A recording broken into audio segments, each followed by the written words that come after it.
guys, it's Liz here with another video for you. Today I'm going to be showing you how I did the nail art in my recent mani. I decided to break this down into smaller videos, that way you could easily find what you are looking for. So those will be linked in the cards for you, so you can find those right here or at the end of the video if you decide to watch it all the way through. This video is going to cover how I did my reverse stamping, so stick around. I'm using the plate Maniology Botanicals XL Moth Mosaics in Golden Afternoon. I am using the apple off of this plate with a variety of pinks for a nail art challenge that I created this mani for.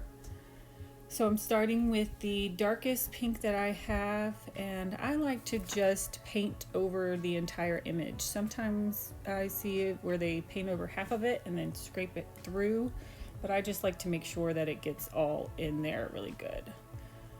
So then you scrape it at about a 45-degree angle just to get off the excess, and you want to press and roll, but make sure that you are not pressing too hard. There's always going to be some extra on there unless you kind of tape off the parts that you don't want, which is another technique that you can do. But I just use a lint roller. This lint roller I got from the Dollar Tree. It was a pack of 2. This is the smaller of the 2, and it worked really great to get up really close to that image and get all of that extra parts off. Now I did mess up the top of this just a bit, but once I fill it in, you can't tell, so I just decided to go ahead and go with it. So we have 3 different colors that I'm going to use, a darker pink, lighter pink, and a white. This will help me to create kind of a blending effect and give my apple some depth. So I'm just putting a dot of each color on my palette, and I do have some acetone in a little container close by so I can clean my brush when I need to. I'm using a 7mm brush, and if you're interested in any of the products that I'm using, I will have the products listed in the description. So we're starting with the darker pink around where the hash marks are, because this is going to be the darkest part of the apple. So this is where the shaded part is. And I'm also going to put just a little pink right at the top, kind of as a shadow where that stem would be. Then I'm going to blend in my lighter pink, and you have to kind of work quickly if you want it to be a little bit more blended, but I feel like if it dries on you while you're working, it kind of just gives it a more painterly feel, and I kind of like that look. So now I'm going to add a little bit of white. So this is giving it a little highlight, and that I feel like really gives depth to the apple, really makes it pop.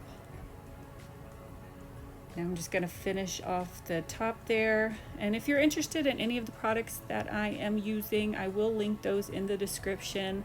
I only make commission on the Maniology, so please, if you order anything from them, please use my code. Otherwise, you can just find what you like to use that works best for you. But just for the sake of time for you, I'm going to link those in the description. So this is my completed apple,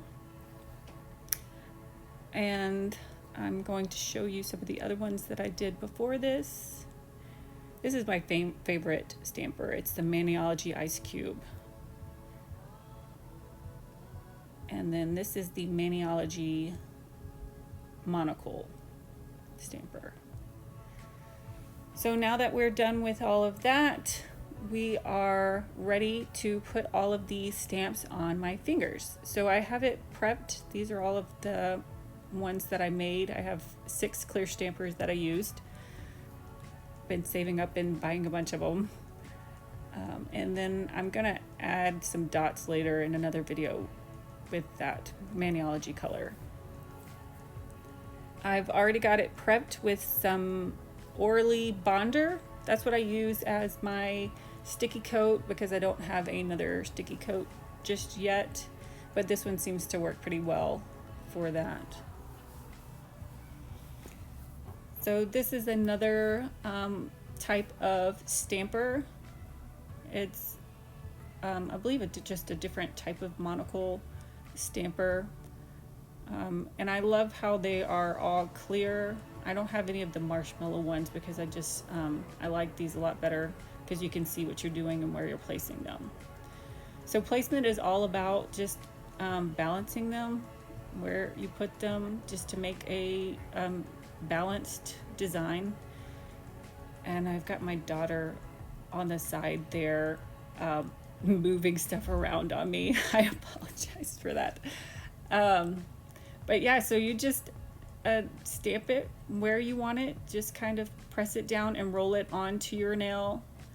And then once it's on there, you can just use your finger to kind of press it down to make sure that it's all the way down. If it doesn't completely lay flat on your finger, you don't have to worry about it too much because the top coat will help it to lay flat. But I try to get it as flat as possible.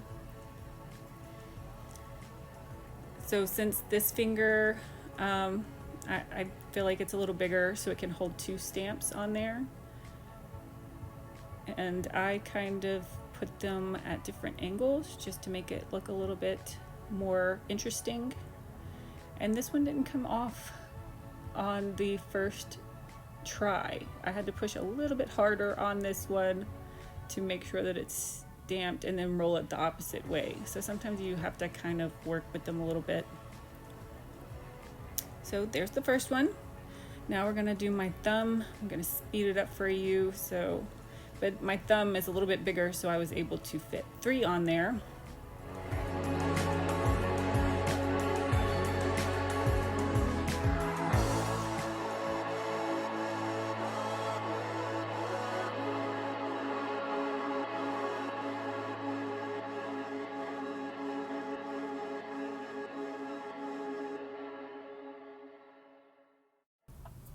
So for this last apple, I decided to just put part of the apple on that top corner just to make it a little bit more interesting. And I was trying to take it off with my fingernail, even though on my Instagram account I just made a post about not using your fingernails as tools. But I quickly saw that I was putting too much pressure on my nails to try and take that off. So I switched over to a tool like I should have been doing in the first place, and took off the piece that I didn't need.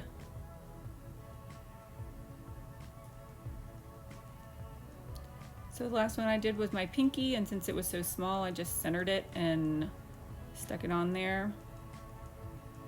And there you are. We're all finished with the apple portion. If you would like to check out the other video tutorials for this mani, you can check them out here.